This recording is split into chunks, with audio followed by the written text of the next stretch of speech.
SpaceX Falcon 9 Starlink 510. 10 Super Heavy Launch Vehicles Part 2 in Kerbal. Okay, cool.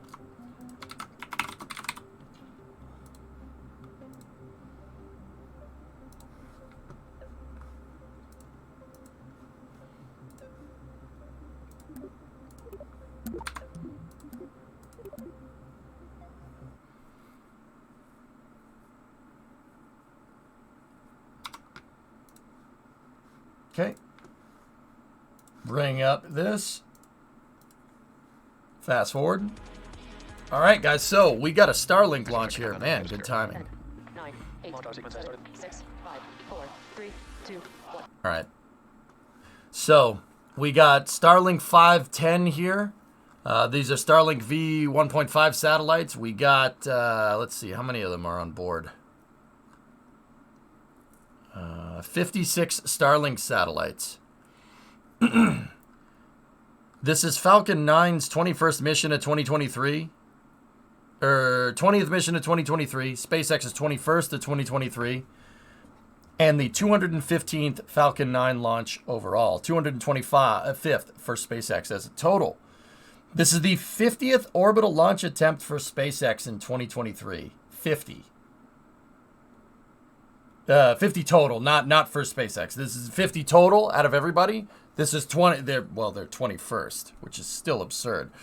Core stage flying today is booster 1077. First stage serial number is 1077 on its fourth flight. 40-day turnaround. And it's going to land out on just read the instructions here. Range is green and ready to support, and weather is also looking good. Yeah, drummer, it's absurd. The teams are currently tracking no issues with the vehicle or with the spacecraft. Now coming up shortly, Nice, you should Blue. see those clamp arms beginning to open up just below the fairing halves there. Yeah, we got to run an ad break here. I run ad breaks, guys, so people don't get ads during the launch because that's annoying because ads are annoying and I hate them. And if I had it my way, I would never ever run an ad on the stream ever. This is the fourth launch for this one, Spoon. It's actually pretty new. When was the last rocket explosion? I mean, Calaton, rockets fail all the time. Relativity Space had their second stage. It didn't explode. It just didn't do anything the other day. I mean, granted, that was their first attempt ever to launch something into space. So, the second stage engine didn't fire. Have they captured the ULA sniper? Oh, yeah. What flight number is the fairing? I don't know. Booster 7 is going up. Yep. T-minus 3 minutes, we should hear that stage 1 has completed liquid oxygen loading. Yeah, SpaceX is just making my job tougher because at about T-minus 35 minutes. They are currently lifting super As you heavy. can imagine, it takes quite a while to load 1 Look million at pounds of look liquid at that. oxygen and RP1.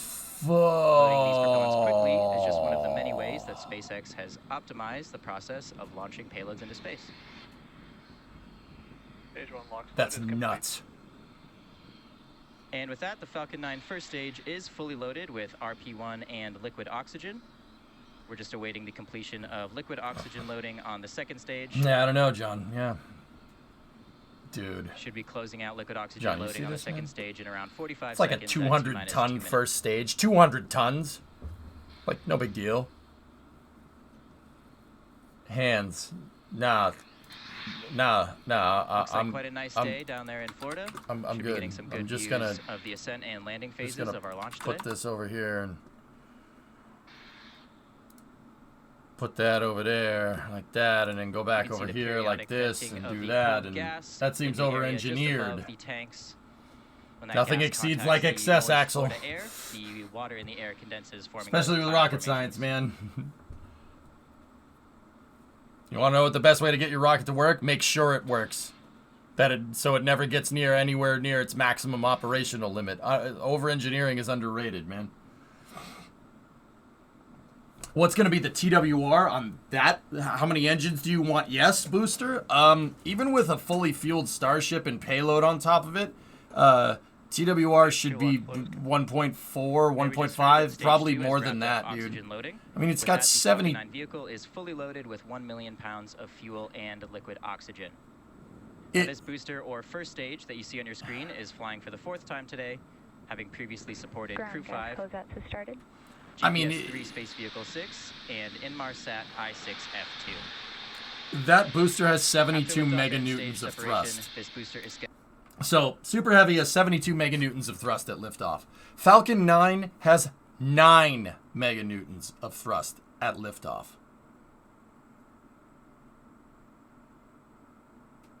So, we're talking that Super Heavy booster that they're lifting in the top right of your screen has 8 times the amount of thrust of that. 8 times. Double the thrust of a Saturn V. Yeah, so just take that into account. If Super Heavy was stacked right, if it was sitting right next to it, Super Heavy would be this tall, next to Falcon 9. It would be the first stage for Starship is quite literally bigger than an entire stacked Falcon 9. First stage, second stage payload fairing. Super Heavy, the top would be up here somewhere. Yeah, what you're looking at there on the top right of your screen is quite literally, well, not literally, it is the most powerful rocket ever devised. Sound suppressor is on. Let's go for Starlink. 4, 3, 2, 1, 0, liftoff. Okay, we got a good lift on Starlink 510. Vehicle is pitching downrange. Well, Booster 7 is being lifted. SpaceX is doing rocket-assisted takeoffs and crane-assisted takeoffs at the same time. Green flash. Yeah.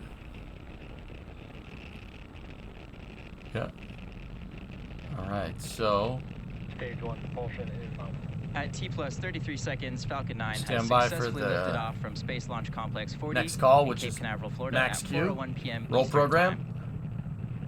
Next major milestone coming up is Max Q, which is the point where When the vehicle rocket-assisted experiences crane the take greatest off? amount of external What stress about present rocket-assisted as it crane descends through the landing? atmosphere. Can we do that, Ian? Oh, what a shot. Stand by for the call for nominal power and telemetry. Falcon 9 is supersonic. There was no power and telemetry call. It should have been at 54 Just ahead of Max seconds. Q, we do throttle down the M1D engines briefly to reduce the loads on the vehicle. Oh, that's so dope, dude. Power and telemetry nominal. That was a really late call on the power and telem. Max Q. And at this point, we have throttled those Merlin 1D engines back up to full power to continue to boost our way into orbit. Now we're Guys? about 1 minute away from a very exciting. No, this portion isn't of our flight. We KSP-3, have a Timo. series This of is back-to-back events. HSP. Those It's are Human MECO, Space or Program. main A little engine different. cutoff, Back engine chill has started. Stage separation, second engine start 1, and then after that we have fairing separation. MECO is when we shut down all 9 of those Merlin 1D engines on the first stage. Stage Well, the separation calls are is when we way physically off their separate normal the times, first drummer. and second stages from each other. And second engine start 1 is when we light that single Merlin vacuum engine on the second stage. Main engine cutoff, we Separate should the get the fairings, call we for it will at get a about good 2 view minute of those 30, 56 somewhere around Starlink there. satellites on our payload. Vehicle is following a nominal trajectory.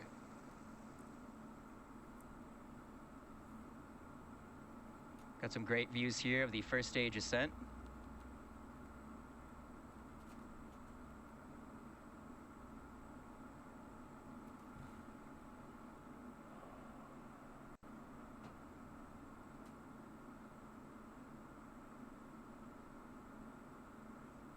Main engine cutoff. Stage separation confirmed. The timeline is synced, Ian. And MVAC ignition. And as you just heard and saw over the nets, we had successful main engine cutoff, stage separation, and second engine start 1.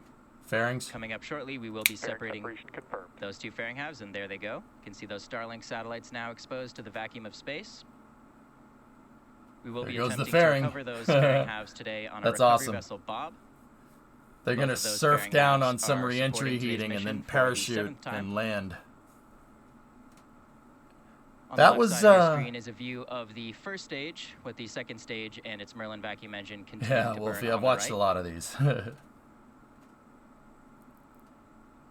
You'll notice in that stage 1 telemetry that we are actually still coasting upwards. Both vehicles are following nominal trajectories. We will continue to gain a little bit of altitude as we slow down on the first stage before we reach the peak of the first stage's trajectory.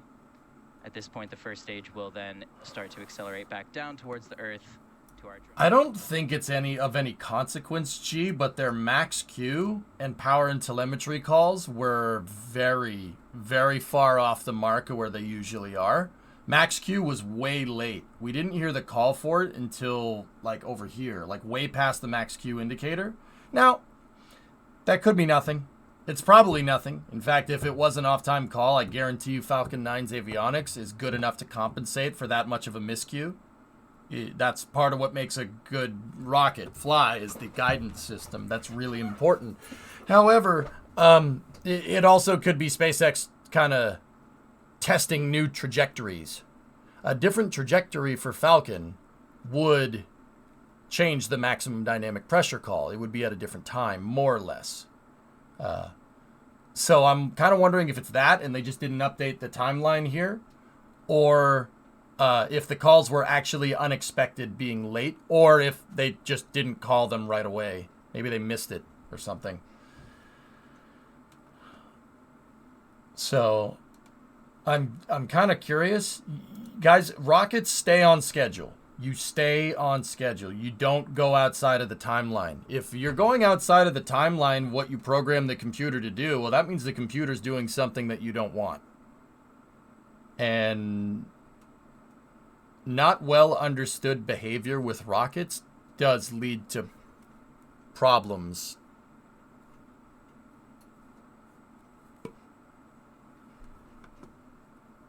Overall, and our 21st mission just this year. Those 220 missions include all Falcon 9s, Falcon Heavies, and Falcon 1s. The announcer was just slow. Well, Willie, it's not the announcer making those calls. It's the mission control loop, which is interesting. Let's see if this supersonic retropropulsion is on time. Because if this thing did encounter max Q a little bit later... Oh, I should have checked its apogee. Damn. Let's see if the entry burn happens right at the timeline indicator. Should be starting up engine 1, 5, and 9 for that entry burn in around 10 seconds. Okay.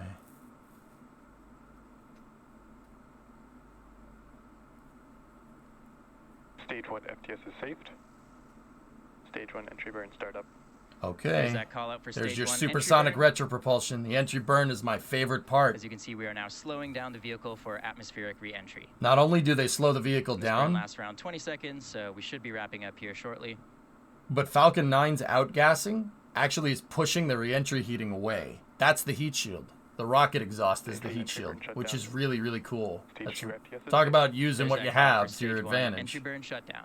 Really, really interesting Both vehicles stuff. continue to follow nominal How fast is it trajectories. going? The first stage right now? 5,800 kilometers an So we hour. did just briefly lose stage 1 telemetry. This that's- is pretty common for this point in the flight.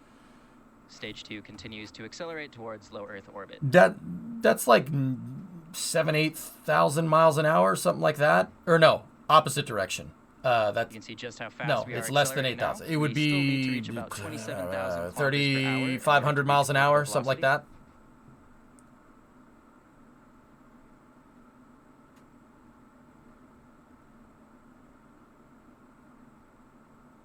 I have the Countdown Net stream in the background, and I compared it with the website timeline. It's all good, no worries. All right, cool.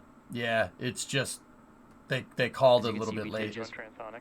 regain signal Okay. to stage 1. Now look, watch the and grid stage fin right 1 there. has just So the passed grid fin's through going to wiggle around transonic because speed. it's starting to encounter the real thicker parts of Earth's atmosphere as we get down back to sea level, right? Coming up in about 20 seconds will be the beginning And that of thing stage shaking 1 around is landing putting burn an in preparation insane for amount of touchdown shear on our load drill on the ship. grid Just fin, read the and the grid fin instructions. just kind of wiggles around The because landing burn utilizes the dynamic single pressure that's being E9 built up on it Merlin is 1B quite engine. high. There's the drone ship right there. According to Starting people in see chat, that it should drone have a new ship coat way of below the paint. rocket Stage there. 2 has entered terminal guidance. The magic number that we want here guys, is Stage 1 landing burn. yeah, 20. There's confirmation. Hold on. Stage 1 landing burn has started in preparation for touchdown. It's you want about Should be 27. seeing those landing legs deploy soon. Deploy. Landing deploy. Yoink. Woof. Stage 1 landing confirmed. There we go. This Little Falcon rough. 9 first Little stage rough, is now but good. Successfully launched and She's landed down. for the 4th time. Coming up in just a few seconds is the end of the 2nd engine burn. Stand by for second stage engine cutoff here. Once again, magic numbers about 27. MVAC shutdown. 27,000. That's parking orbit.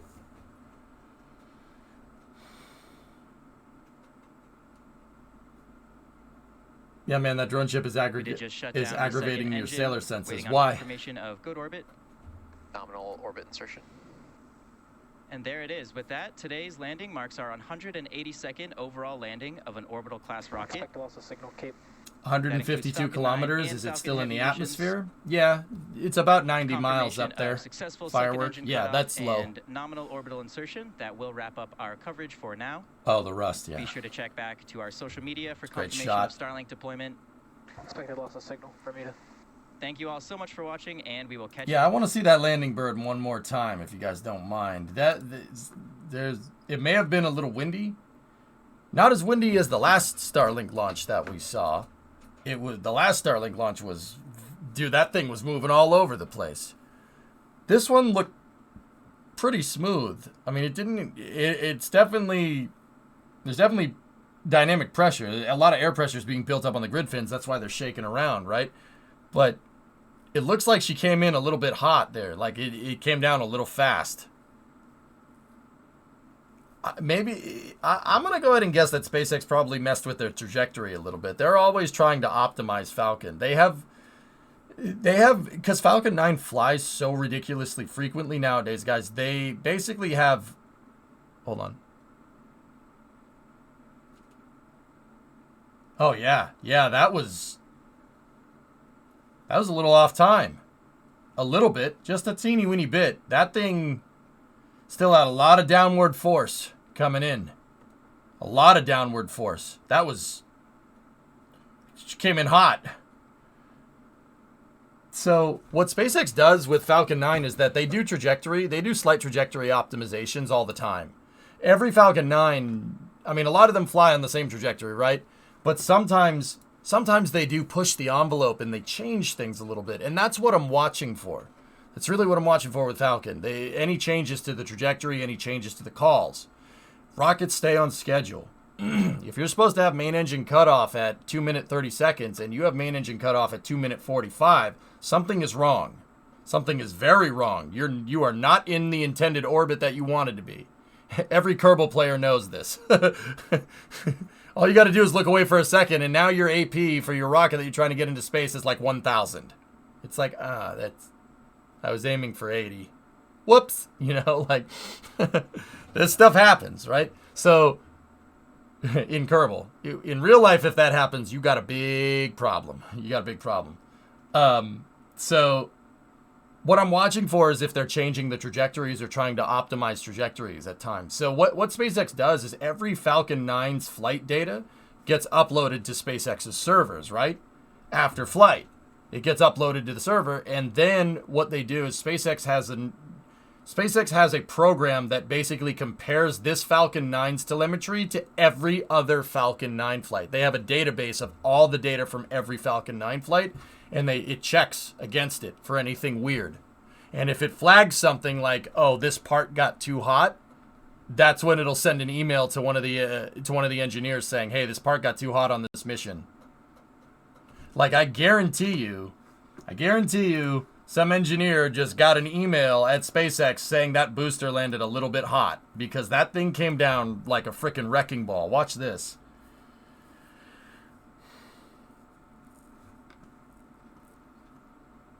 Because the thing is that if it doesn't look normal, that's a little close. Maybe not, like, it's close enough that it might be good, but close enough is good in horseshoes and hand grenades. You're trying to get the rocket to not explode like a hand grenade explodes, right? You're trying to get it to not do that. So Close enough doesn't fly very far in rockets. You have to get it precise. It has to be perfect.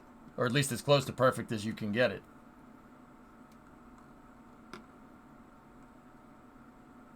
What's a good orbit height for a space station in KSP? I aim for 100, Doom. 100 is easy. Wasn't that fast. Yeah, we've seen them bump before, for sure. And then, yeah, Forge, there's the pirouette landing, which is funny. Or the, yeah, the Bulgaria sat landing. You guys want to see a crazy one? How about this one? Falcon 9 Ballet. This is the Bulgaria Sat 2 landing from back in the day. Look at this one. Oh, frick. Okay. Maybe not. Now, that Starlink 510 one probably won't send an email, actually, now that I'm really thinking about it. This one did, though. Check that out. That's Bulgaria Sat 2. That one was nuts. Oh, my goodness. Oh, boy. Yeah, so, yeah, SpaceX has their Falcon 9 database, you know. So, like, the thing about that Falcon 9 database, and the reason why I mention it, is that, like, every Falcon flight is checked against every other flight, and they have a neural net that checks every one against the other, right? And I think it's a neural net. I don't know. I'm not a software guy. I don't know what to tell you. I leave the software with the software people. I don't physically take the specs from the customer to the software people. I let the software people do their thing. They can take the specs themselves. Okay? I'm a people person. Anyway, moving on. The reason why they do that is, the other thing is that the computer is looking for slight trajectory optimizations. They'll be like, oh, I noticed that this Falcon launched with the wind like this, and it actually was more efficient. You know, maybe we should fly this one in the future. So they do change the trajectory up from time to time. And that's kind of what I'm looking for. And that's one of the reasons why Falcon 9 launches don't get boring for me. Because one of them, every once in a while, they'll be like, oh, we could save 5 gallons of freaking fuel if we, launch it slightly different. Or if the max Q call is, if we throttle the engines just for a second right here, right? You could save stuff. You could be more efficient that way. You could save fuel or save oxidizer. And less fuel and oxidizer that you need means more performance for the booster. Believe it or not, at least for the first stage.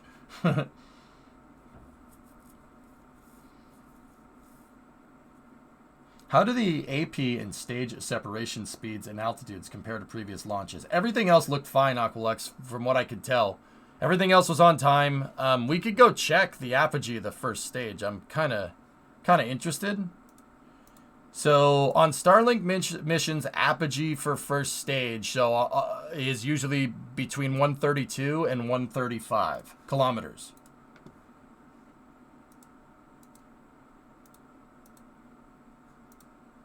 So apogee is the highest point that the first stage travels.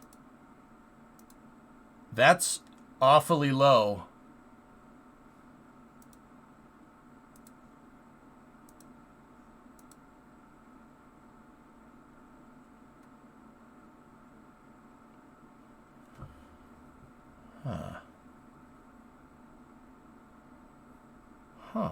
That's awfully low. They've been 130, 132, 135 is the highest we've seen.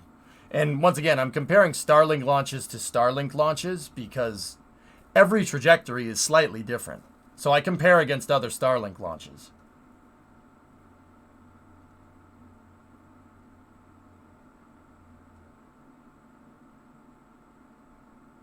Interesting.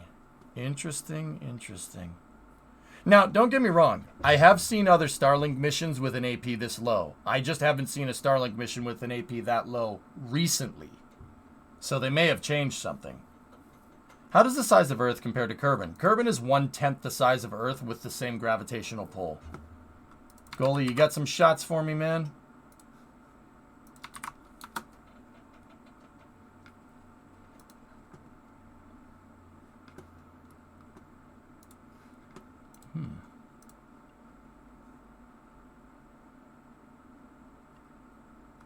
I like that one. That's a good shot, man.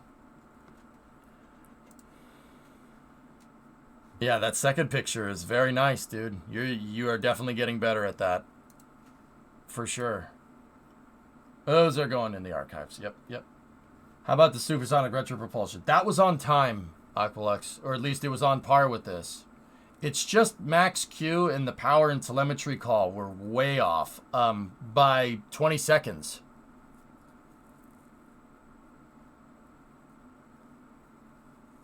Oh, the duration. I don't know. I'd have to go look at the press kit for the duration of burn, dude. Or we could compare it against previous Starlink missions. Like, here, let's go here like this. Let's go over here like that. And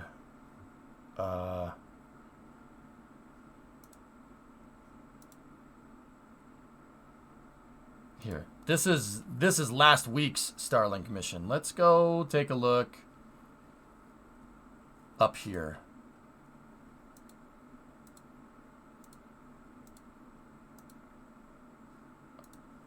Huh. I missed that. Yeah, that one was 116 as well.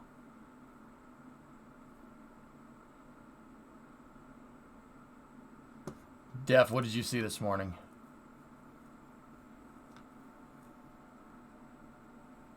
Oh, hello. Oh, hi. Okay, quick ADD break.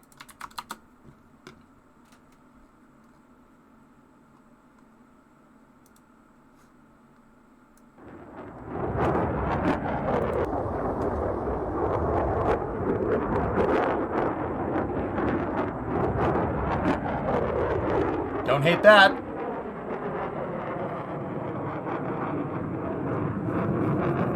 Yeah, that's...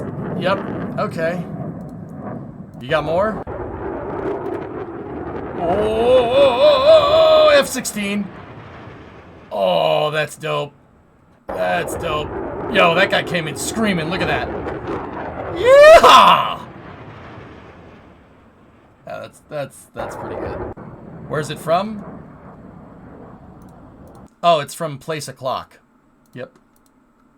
Or Smitty Werben Jaegerman Jensen place.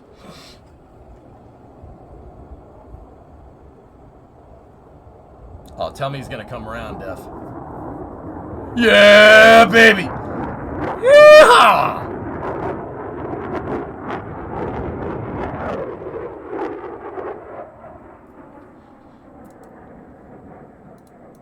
That plane's pretty cool.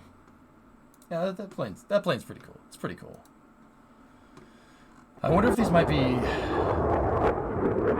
I wonder if those might be Ukrainian pilots that were totally not training. In F-35s, I doubt it. F-16, maybe. Yeah, it's in Nunya. Yeah. I don't know where it is, John, to be honest. And I don't want to know.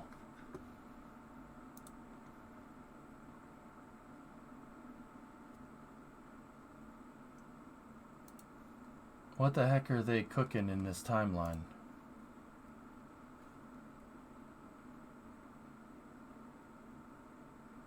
Oh, yeah, that's wrong. Yeah, interesting.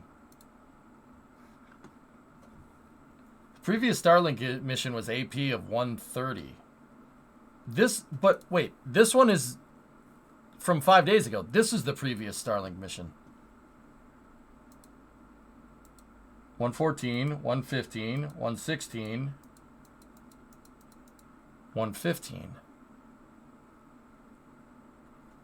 Oh, there you go, Rendezvous. That's cool. Huh.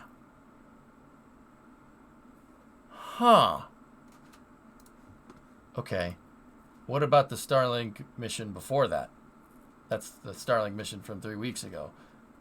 Oh.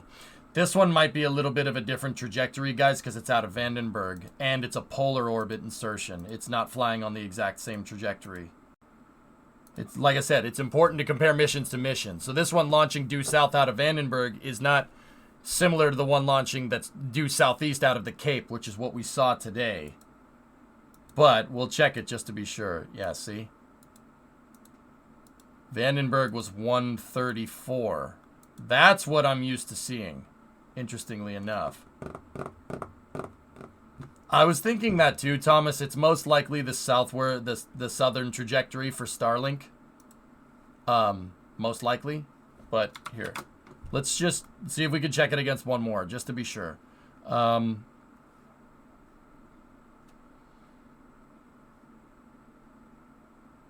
Let's check this Starlink. What is this one?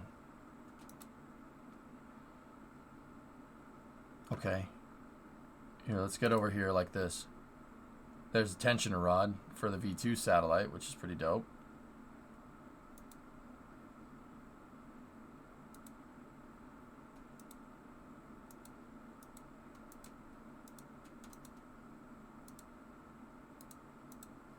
Yeah.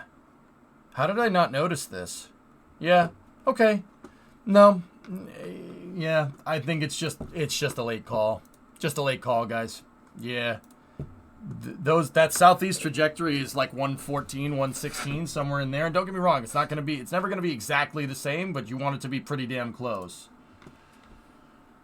No, they fly on the southeast trajectory, John, because recovery conditions are better on a southward trajectory. Basically, the North Atlantic gets pissy in the winter. You know that. I don't need to tell you that. Yeah, it gets pissy in the winter. The North Atlantic's a pain in the butt, man. Well, it's not even the North Atlantic. The drone ship is like off the coast of South Carolina, but it gets pissy enough to freaking want to launch south, you know.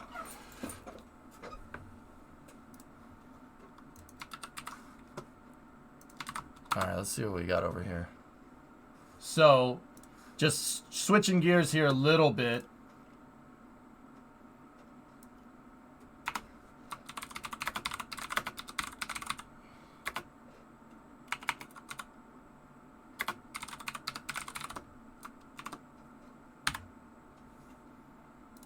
All right, so while that was all going on, yeah, sorry, I didn't check. That was the one from Vandenberg. Well, yeah, polar orbit trajectory Marco is going to give us a slightly different AP, but I do seemingly recall that launches out of the Cape usually have 130, 135, somewhere in there. It's usually in there.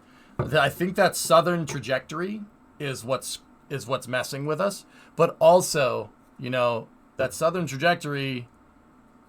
Yeah, the Max Q call was late. I mean, it could have just been the controller at SpaceX Mission Control just being like, oh yeah, there was Max Q. You know, like, who knows? North Atlantic winds are nuts right now. Jetstream is hitting 100 knots consistently. Yep, there you go. Guy was tired. Yeah, Doom, you generally don't want your flight controllers to be tired. Yeah. That's yeah. It's a little frowned upon. Anyway, so while that was happening in the background, this was happening. Watch this. So this is down in Texas. Super heavy. Booster 7.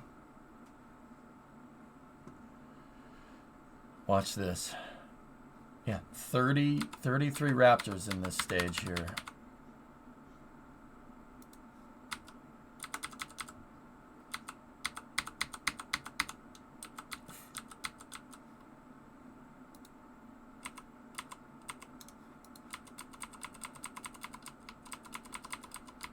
Give me one moment.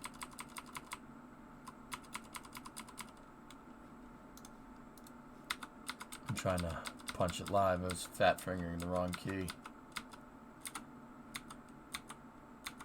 I'm trying to see the pilot dowel piece move. Yep. Okay. The hydraulic is moving that down. That's the locator to make sure that the vehicle is centered over the mount. The reason why you have that is because there's 20 attachment points. There's 20 hold down points for Super Heavy because it's got a lot of power. You need more hold down points when you make that much power. Has it been test fired? Yeah, ask her. Yeah, this one has, dude. Yep.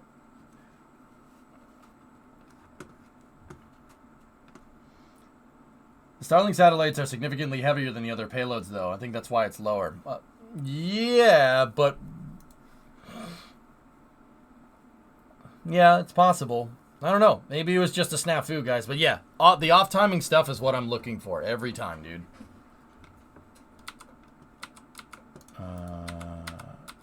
So we got to get to the good part. Let's get to the good part.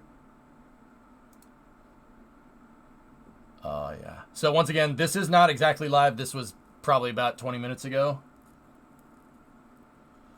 That is as tall as the entirety of Falcon 9, Doom. Yeah, so the first stage would go probably up to here. The second stage would go up to here. Payload fairing would basically be right by the grid fins. Yeah, Super Heavy is gigantic. It's, for the most part, it's about 3 times as wide as Falcon 9. Falcon 9's diameter is 3.7.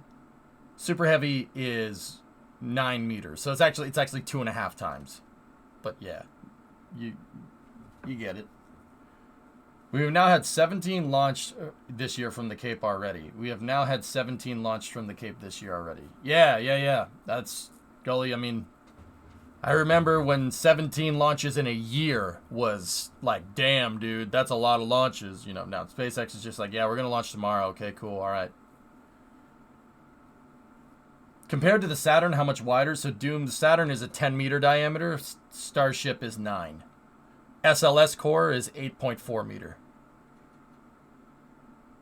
I mean, SpaceX, I mean, that's 17 launches from the Cape only, Mark. That was SpaceX's, that Starlink mission that we just watched was SpaceX's 21st mission this year. 21st. They've launched 21 times in 3 months. That's okay. According to the big man, they're trying to, according to Elon, they're trying to get to 70. They want to do 70 launches this year, which, yep, math checks out. I remember when there was so few launches, you'd cover everything no matter what day. Yep. Nice. Creeper, nice. Is this a launch? No, Rain, they moved the, they're moving Super Heavy onto the pad. The reason why I'm showing you guys this, they've moved this thing to and from the pad many times. The reason why I'm showing you is because this is probably the last time Booster 7 is going to get lifted onto the pad, meaning that very soon. A month, probably, if I had to guess. Holy shnikes.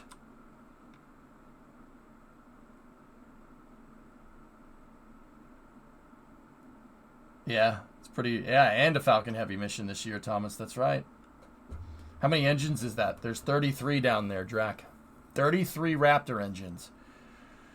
Each Raptor engine produces 2,400 kilonewtons of thrust. There's 33 of them. 72,000 kilonewtons of thrust, give or take. That's double Saturn V's liftoff thrust. That's double SLS's liftoff thrust. Yeah, that's like almost 3 times the space shuttle. Almost 3. Yeah, it is. That's frankly absurd that that thing exists. Yeah, we'll go with that. Frankly absurd. What are they taking with that thing? Starship. That's the first stage, by the way. Yeah, just the first stage. Starship is basically a fully reusable second stage that comes down and lands. And this thing, Super Heavy, will come down and land as well. Have you seen this? No. What is this?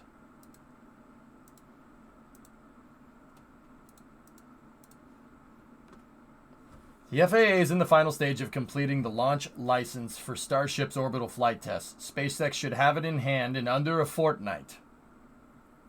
Fork knife? This tracks with what you... This is being reported from Christian Davenport. This tracks with what I've heard. Unless there's an unforeseen problem, SpaceX should have the launch license for the Starship debut launch by April 14th or thereabouts. Then again, there could always be last-minute checks that cause delays.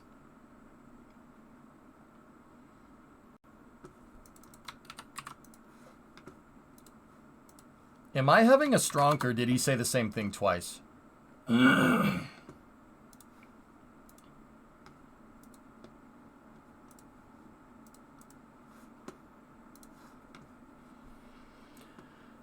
Unless there's an unforeseen problem, there could always be a last-minute check. That.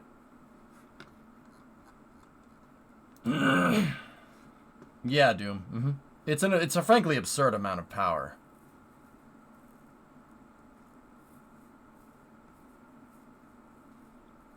Okay. You need a drink? Yeah, it's just my voice being stupid.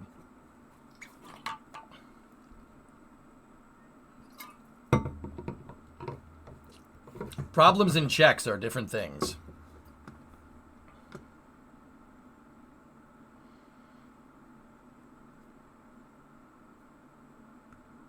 Yeah, I know.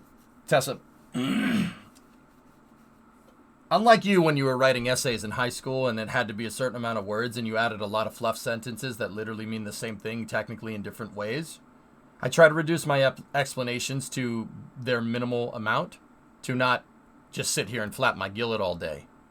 I have a lot of questions to answer. It's in my best interest that things are short. You could have literally just said, barring some unforeseen delays, they should have it on the 14th. That's it. You didn't have to say checks or delays or blah, blah, blah, blah. It's a redundant sentence. Discovery, go at throttle up.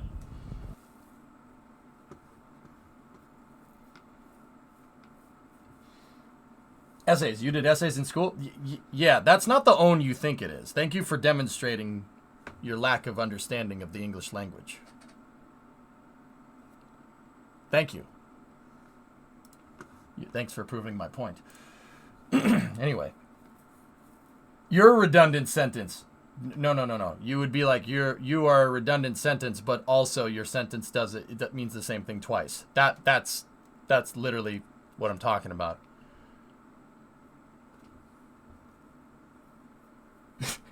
Sorry, guys. Sorry. I got too real too fast. Anyway. Let's see. So Super Heavy they did move it, and they moved it back onto the mounts.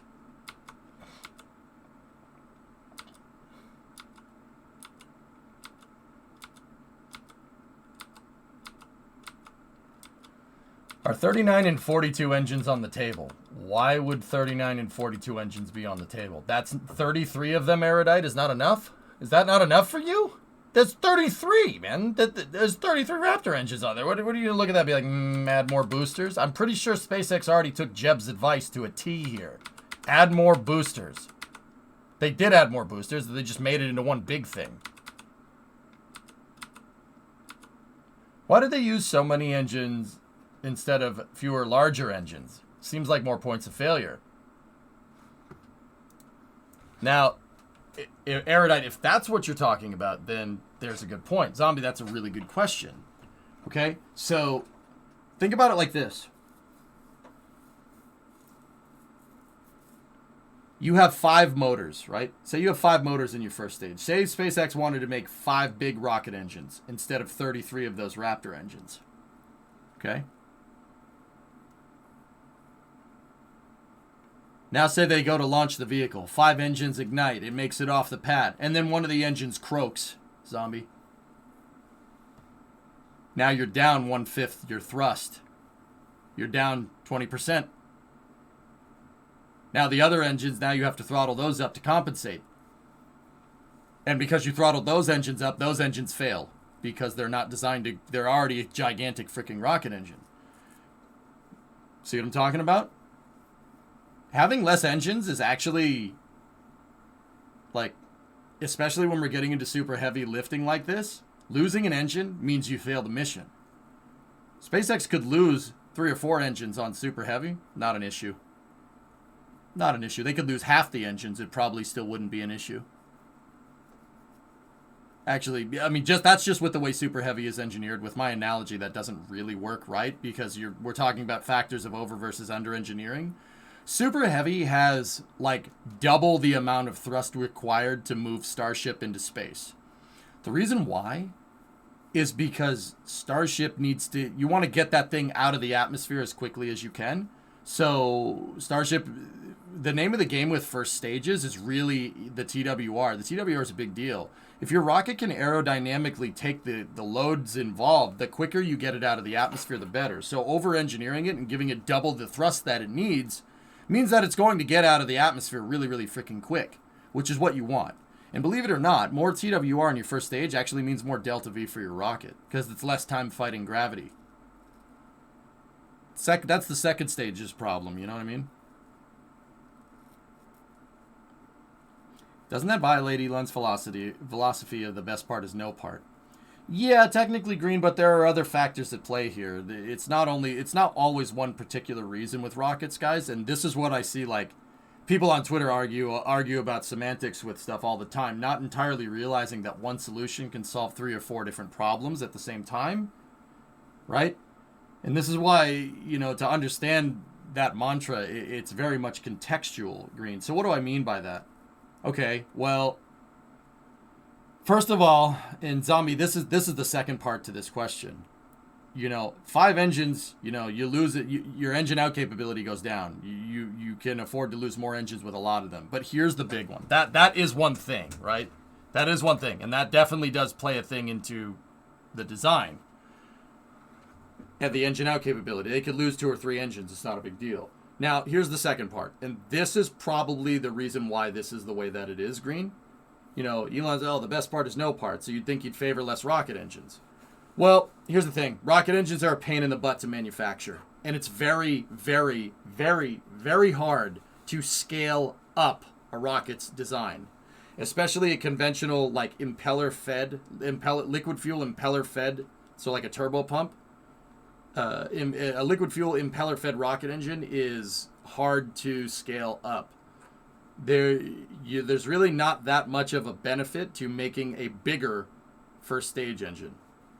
They're harder to make.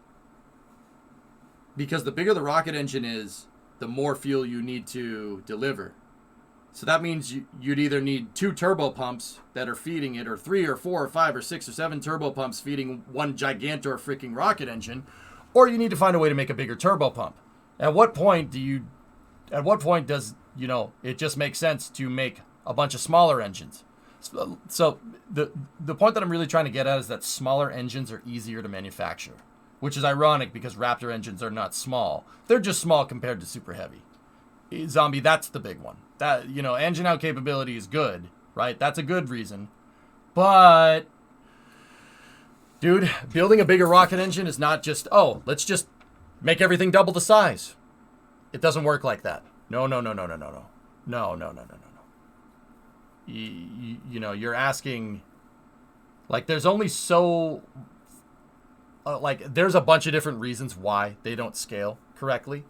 Long story short, a bigger rocket engine is harder to keep an explosion inside of, and that's the exact problem that they had with with Saturn V's first stage engines. That's the problem they had with the F1. They literally could not make a big enough explosion in there. They had trouble sustaining that big of an explosion inside of that big of a freaking engine. That's why nobody makes engines that big anymore. Could that engineering problem have been solved? Sure, absolutely. Yeah, why not? I'm sure that they pretty much did solve that problem during the Apollo program, but then we just stopped doing that, so there's really no point in trying to solve that problem anymore now, is there? Yeah, not all physical properties scale linearly, right? How big was the Saturn V engine nozzles? Zeke, Saturn V engine nozzles are 3.7 meters in diameter, literally the same diameter as Falcon 9's fuel tanks. F1 engines are huge. A single F1 engine could be placed at the bottom of Falcon 9, and with a small payload, yeah, it'd probably do it. Yeah, it'd probably do it.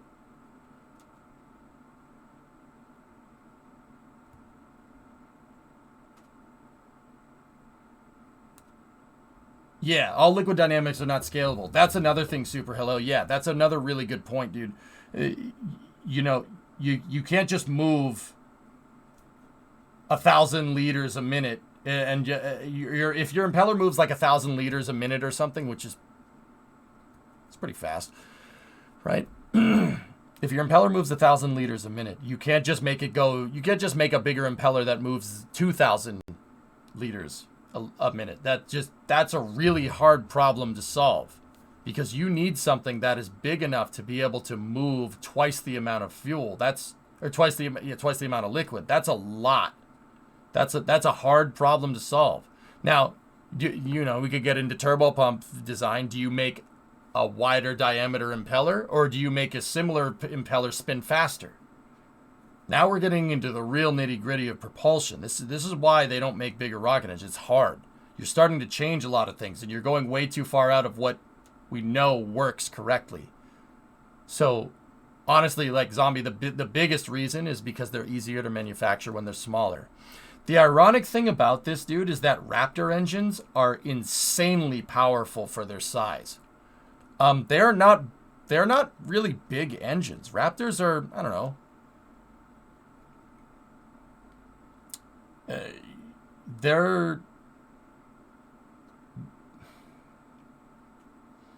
me think here. Raptors aren't very big. They're, I don't know, maybe 1 story tall, so like maybe 12 to 15 feet or something.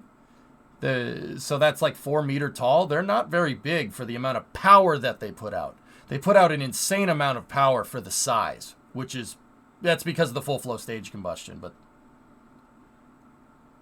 I digress. So think about it like this. Like if we want to talk in like car terms for a second, Raptor is like a turbo inline 6 as opposed to like the Saturn V's first stage engines, which are like a 7-liter diesel engine or something, like the motor that you'd find from like in like a truck or something. You know, Raptor engines are super lightweight. They make a lot of power, and it's a really compact design for what it is. They're very powerful for how big they are. Pull this up. Yeah, there you go. They're awfully small for how much power they make. I mean, yeah, that's pretty good. Yeah, that's a good picture of Raptor vacuum, an early Raptor vacuum engine and a Raptor V1. They're very. How does the size compare to an RS-25? An RS-25 is more this sized here. Yeah, it's more this sized. Actually, I'd say an RS-25 is about half the size. It's halfway in between this and this. So a shuttle motor would be like right here, and about this tall. Right? Raptor, being like 2/3 the size of the shuttle motor, literally makes the same amount of thrust. And almost as efficient as the shuttle motor too, which is unreal. Shuttle engines are like 450 second specific impulse. Raptor engines are like 380, which is absurd considering you're comparing a methane engine to a hydrogen engine. The fact that they're even comparable is ridiculous, and it's a testament to Raptor's design. What would a BE4 be? BE4 is about the same size as the shuttle engine, to be honest with you. I wonder what the power specific impulse compares to equally scaled RDEs. Grav, if we made an RDE that, if we made a Raptor-sized rotating detonator,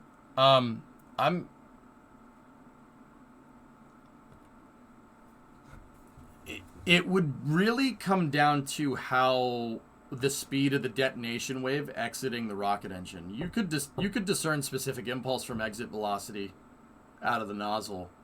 Like, how fast is that detonation wave moving? We know that detonation waves are supersonic, right? That's the difference between detonation and deflagration, right? Like, I mean, regular rockets just combust things. They chemically deflagrate gas. They combust them. Deflagrate is a subsonic explosion. That's the difference between an explosion and a detonation. The speed, the pressure wave speed.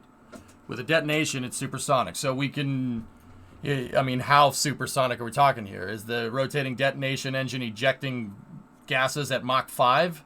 Because if its exhaust velocity is like, what, like 5,000 miles an hour, that's, your specific impulse is going to go up.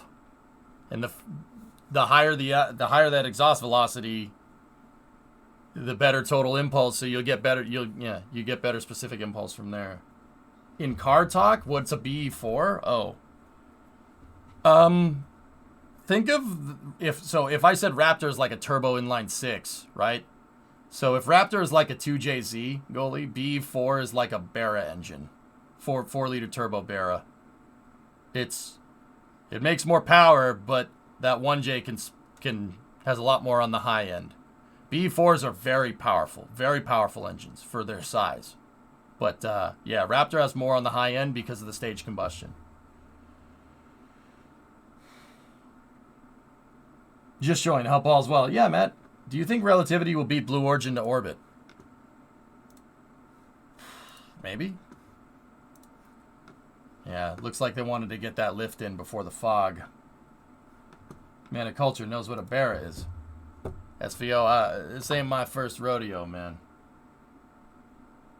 I like all Ford products. Even from ones around the world.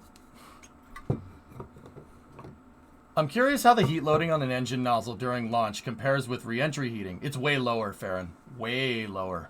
Yep. Do you think plumbing cryogenic fuel through a heat shield like they do to cool engine nozzles would be viable, assuming the craft had cryofuel to spare? Farron, that's not the stupidest idea. Yeah. What you're describing is called transpiration cooling. Yeah. You basically, transpiration cooling actually doesn't have a heat shield. Transpiration cooling is when they just spray propellant into the plasma, and the propellant absorbs the heat from the plasma. Yep. Transpiration cooling is kind of what you're... I mean, that's not exactly what you're describing. The closest thing to what you're describing is, yeah, transpiration cooling. EJ's a Ford Fiesta fan? No. Sierra Cosworth. Ford Sierra Cosworth. Dragon. So the rocket sweats. Yep. Yes. Yep. That was explored as a potential thermal protection system for Starship initially. Transpiration cooling would have been too complicated to manufacture. Tiles were easier to manufacture than trying to make your Starship that's 50 meters tall sweat. Yeah. Farron, the thing is, dude, is that... Okay, so...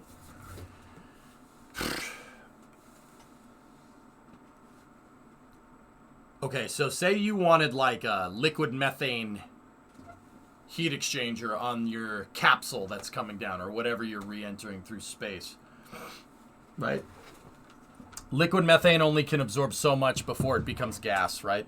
If liquid methane absorbs too much heat, or if it conducts too much heat, it's going to increase the temperature of the methane. Methane will phase change into gas. Here's the thing. When you're coming down through re-entry, the total impulse is always going to stay the same, meaning that it doesn't matter if you re-enter straight down or if you re-enter on a nice shallow trajectory, you're still going from space down to the ground. Now, what you do when you get near the ground on that straight down trajectory is your business, right? Like, the straight down trajectory is an ICBM. The shallow trajectory is a capsule coming back. They both absorb the same amount of energy. The total impulse of energy is the same. So you can calculate what you'd have to do with the idea that you're proposing, right, is some kind of open loop cooling system where you regeneratively cool your heat shield. Now, don't get me wrong, like, let's just say in your idea, right, that you have the extra propellant left over. You design this vehicle to come back down and run like liquid methane or liquid hydrogen through the heat shield, right? So you would have to carry enough hydrogen in there that's enough hydrogen in there to absorb the equivalent amount of energy, the total impulse of re-entry. What does that mean in plain English? Well, instead of talking energy, which is kind of abstract for people that aren't engineers, right? Let's just talk about the temperature, right? Say it gets to 1600 centigrade, 1600 Celsius, right? Do you have enough methane to be able to cool 1600 C off? That gets pretty damn hot. Do we have enough methane on board to do something like that? You'd need to carry a lot. Your re-entry vehicle would basically be like 50% fuel because, I mean, you don't want to land straight down with your spacecraft. You'll liquefy the crew on board because of G-forces. And then there's that whole stopping before you hit the ground part, right? So let's say we're on a shallow re-entry trajectory. Do you have enough fuel to be able to bleed off that plasma? Re-entry lasts about 8 minutes, gets up to 1600 C in that 8 minutes. Do we have enough fuel to do it? Do you does the liquid methane that you have on board, you have to make that liquid methane, the quantity that you carry has to be equivalent to the total impulse of energy imparted or energy conducted by the vehicle during reentry. That is a lot of fuel. Now, Farron, you could do it. Sure, absolutely. Of course. It's not a very efficient way to do it, but you could do it. Sure, no problem. So yeah, it can be done, but no one's doing something like that because lugging all that damn fuel up there, just use tiles. You know what I mean? Tiles or an ablator heat shield or something. Now, if you can gather liquid ablator during the mission, it could even be water. Yeah, you'd need a lot of water, dude.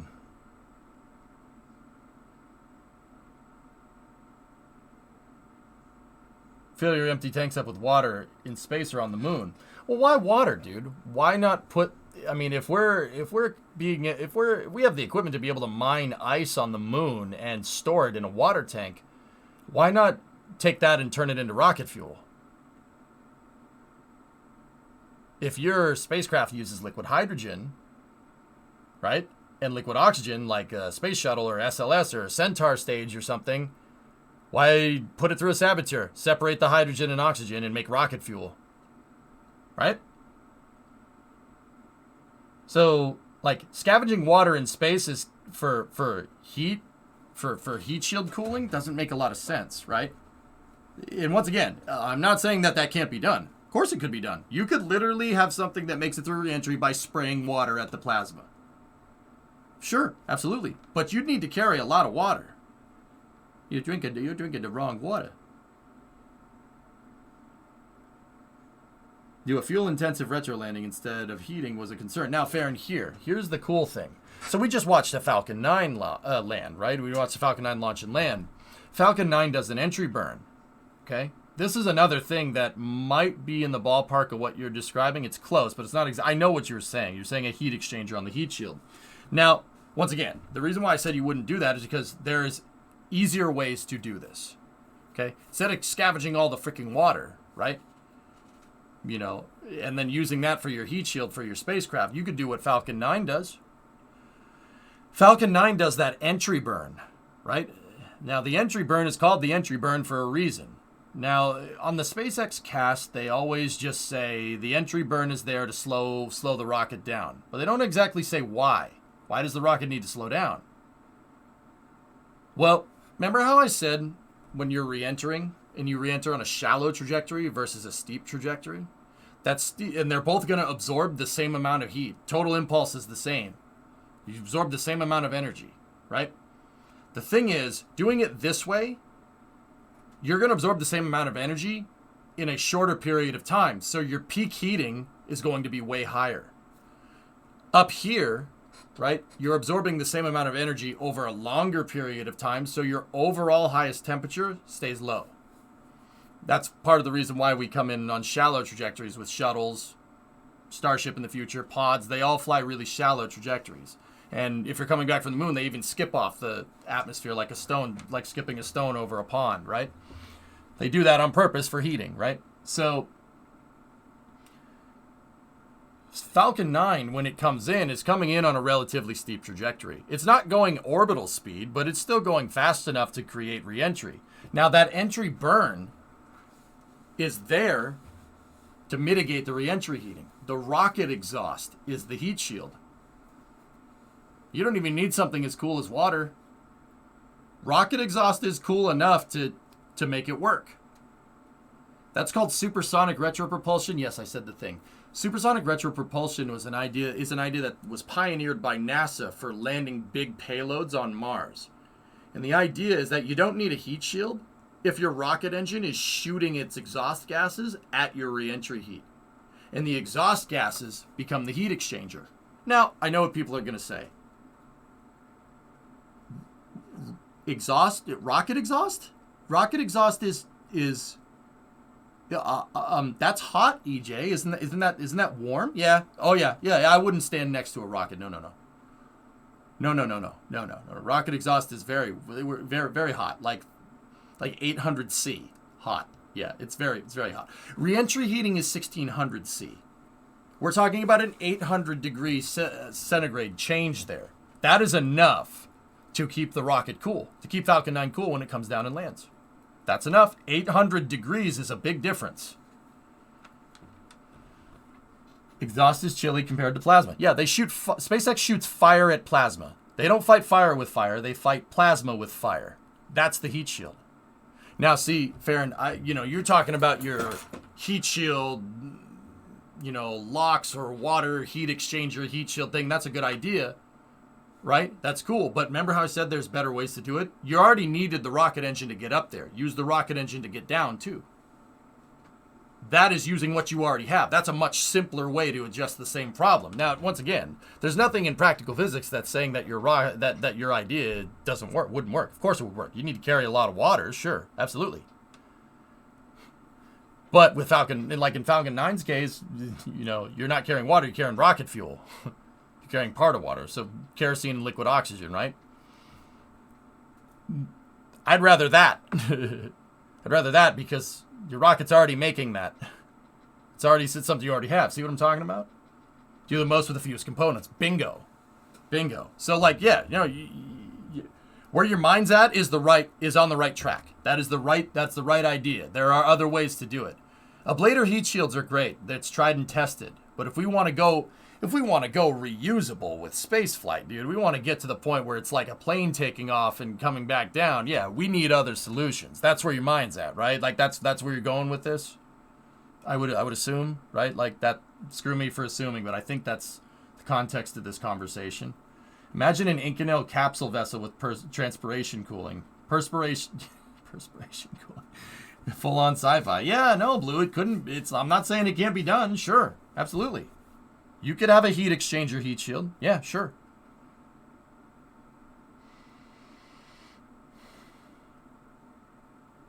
It probably wouldn't be worth the extra payload from the water. I tell you, Kami, if I can find water anywhere but down here on the surface, I'm using that as to drink to stay alive. And if there's any left over, I'm using it as rocket fuel. We're gonna get back on the right track. Yep. Okay, Rec, hold up. So in the future, when plasma fires are a real thing, then we would need people armed with flamethrowers to fight the plasma flyer. It doesn't put the plasma out, Rec. It just pushes it away from the vehicle. Yeah. A flamethrower being shot into a plasma fire, it would be like the wind blowing a fire around. It's not the same. And air, yeah, there's that whole air thing that's kind of important. Hydrogen is like 0.5 pounds per gallon. Water is 7.8 pounds per gallon. Hydrogen is the better option. Yeah, SVO. Hydrogen is the better option here on paper. Discovery, go at throttle up. There are other things to consider with hydrogen. Namely, it's a pain in the butt to do pretty much anything with other than just it sitting there and existing as a gas or liquid. Hey, Metric, 62-month resub. Thanks, man.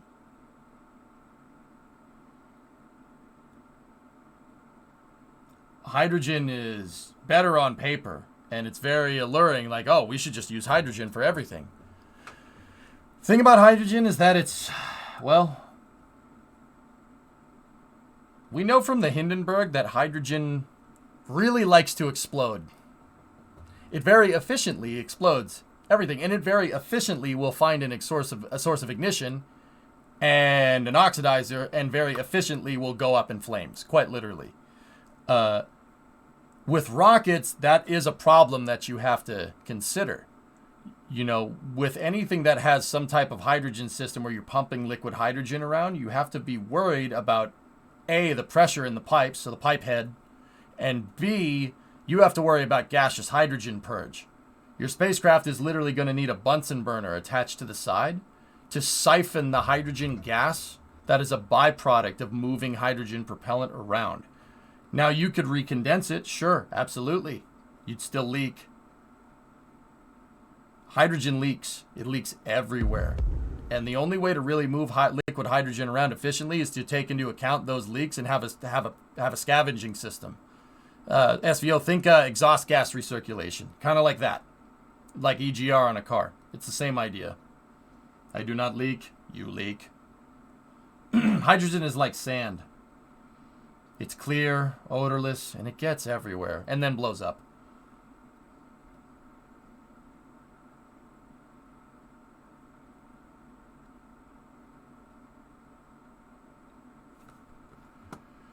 What's that say? Meanwhile, at McGregor...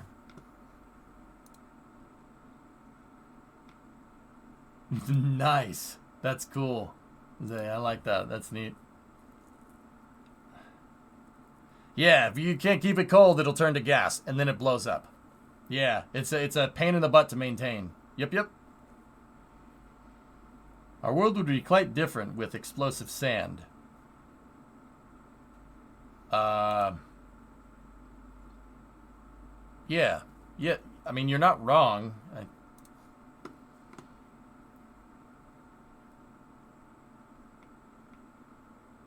That's correct. The nominal temperature that hydrogen exists as a liquid is like 5 degrees Kelvin or something. It's not a lot. Meaning if you go like 0.1 C in one direction, it turns to gas. You go 0.1 C in the other direction. I don't know how you'd do that, but if you did, it would solidify. But the exact temperature that you need for hydrogen to solidify is like a temperature that you're never going to achieve because it's like to the 1000th decimal place Kelvin or something. You'd make a vacuum before that happens. Isn't gunpowder just explosive sand though? Tell me you know nothing about guns without telling me you know nothing about guns.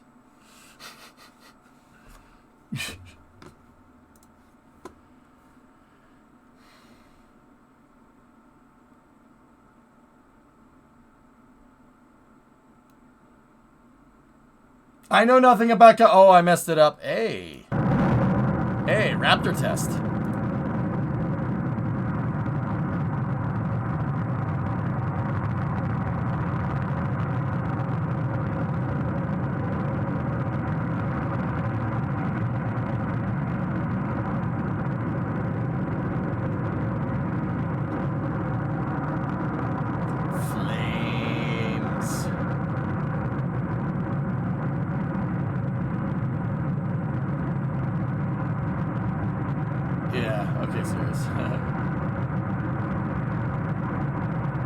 Aren't guns just remote hole punchers?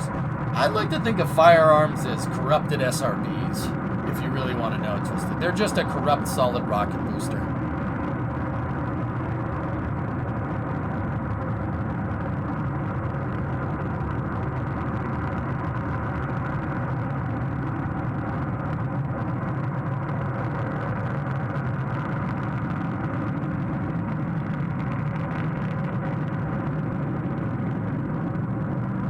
Yeah, fair, and there you go. Yeah. Relativity is trying to work on on-orbit manufacture. The guys that launched Terran 1 the other day, they're trying to work on that stuff. Yeah, on-orbit manufacturing is going to be needed. Even if we have a viable, like, pathway into space, like Starship. Flame out.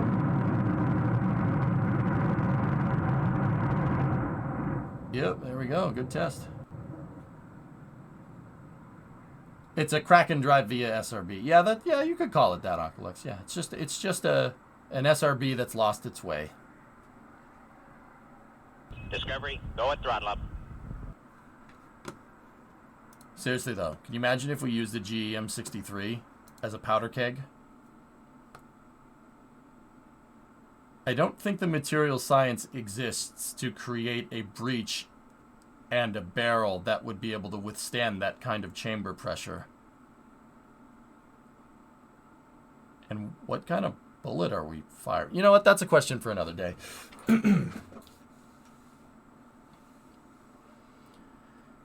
You get the PepCon explosion? Yeah. Does SpaceX have its own fuel production site at McGregor? I don't think so. The Gustav? A GEM-63 would blow up a Gustav. Yeah, Project HARP, exactly, yeah. All seems good. We got a good tweet from SpaceX. Deployment of 56 sats confirmed. Cool. Can you use gunpowder as a propellant for a rocket? Sure. Yeah, why not? I wouldn't. Gunpowder is not...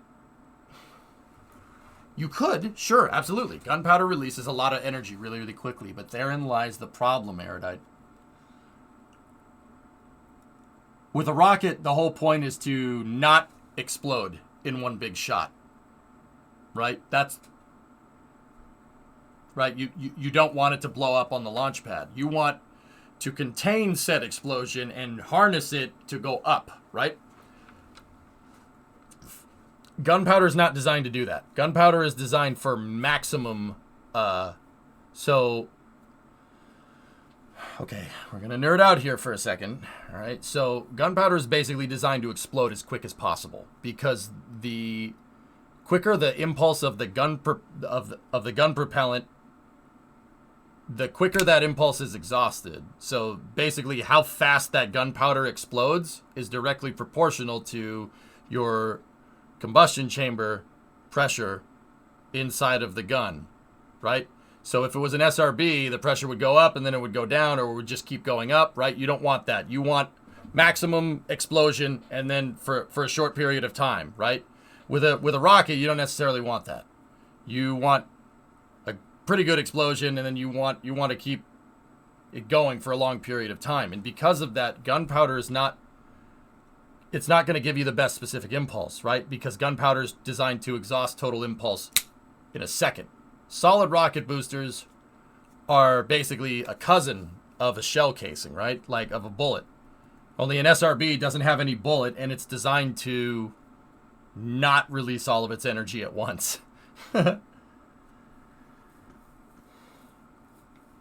Gunpowder... Yeah, I would not use that as solid rocket fuel. That's not a good idea. GM63. Just dig a hole in the ground. Okay. You could formulate gunpowder to burn slower. I mean, black powder burns slower than caseless powder. Aqualex. Yeah. Aren't rocket models made out of gunpowder? Once again, Dids. You could. Sure. Absolutely. There are better solid rocket propellants. Yeah, sure. I'm not saying you can't. I'm not saying it can't be done. Oh, it absolutely can be done. But it's not the best solid rocket propellant that you could have. Because once again, gunpowder is designed to explode, to release the total amount of potential energy that powder has as quick as possible. So the way that it's packed inside of the shell casing is not the same way that they would pack SRB grain inside of an SRB. You wouldn't do it in the same way, because once again, it's designed to blow up all at once. Everything all at once as fast as possible, and even then you still get coking inside of the shell casing. What fuel do they use for SRBs anyway? The one that we see the most of, Okami, is hydroxyl terminated polybutadiene with ammonium perchlorate with aluminum flakes. Yeah, SRBs burn aluminum as fuel. Aluminum is a great solid propellant, believe it or not. Yeah, it's really good at stabilizing an explosion and making it nice and uniform, which is what you need for a rocket.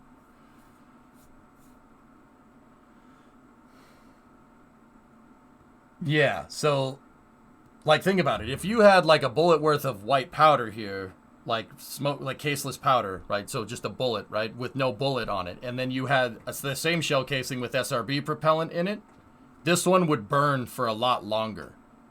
It would be, the bullet would go psh, the SRB would go psh. See the difference? See what I'm talking about?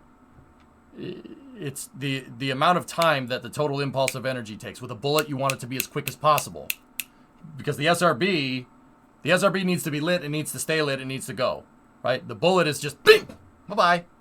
You know, it needs to take that slug and shoot it out the barrel as quickly as possible, preferably at the highest chamber pressure possible. So it's not packed the same way. You would need to, I suppose, if you tried to pack gunpowder like SRB propellant, maybe, but trying to do that, nobody should try to do that. You'd lose a finger. Don't do that.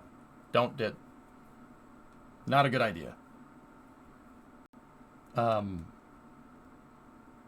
I was into licensed hobby pyrotechnics, and we'd build our SRBs using a hydraulic press to compact the black powder with a clay nozzle. Yeah. Yeah, you could do it. It's not the best propellant though.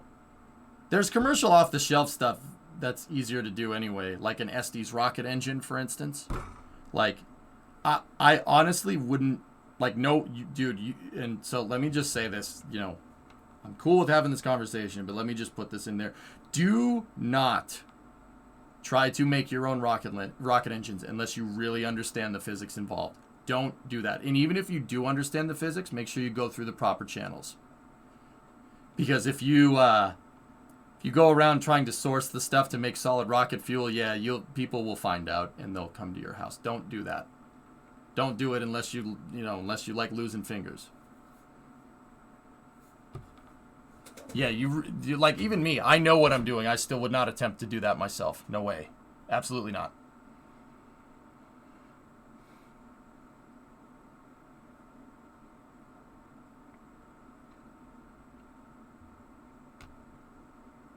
Yeah, that's like not even a judgment call. People will actually show up and be like, "Hey, it's your friend, the FBI. You remember us?" Like, it's like, we saw you doing some stuff, you know, like, it's a former hobby for a good reason. Yeah, rockets are explosion factories, right, Slauncher? They're explosion factories. If the thing explodes, you did it right, but you want to make sure that it explodes in one direction. If it explodes in multiple directions, then you didn't do it right. Joke's on them. The FBI has no authority in Canada.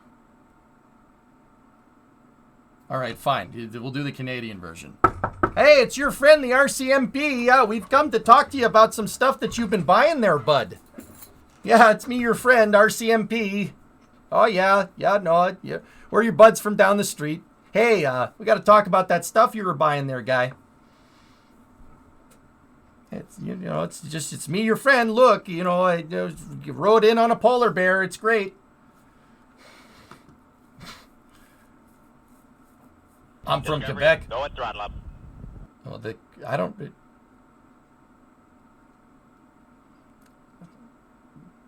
it is me, your friend, the RCMP. What you are doing is stupid. You will give me all of your stuff that you bought right now. Give it to me. Quebec soir. Is that better? I'm messing with you. I know. And I'm being serious, talking like this the entire time? No. But I'm late tired. Well, have a nap. Then fire the missiles. Do they talk like that? Sure. Sure, why not?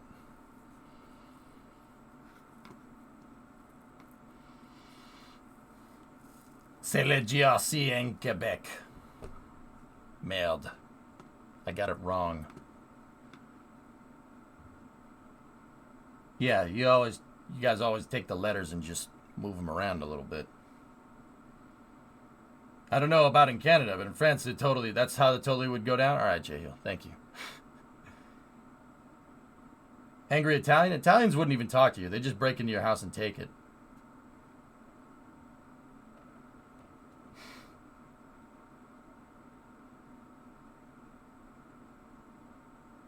Yeah, alternator, that's not a conversation for this stream, dude.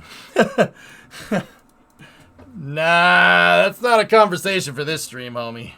I get the gist of what you're saying, but that's not one for here. That is property of the government.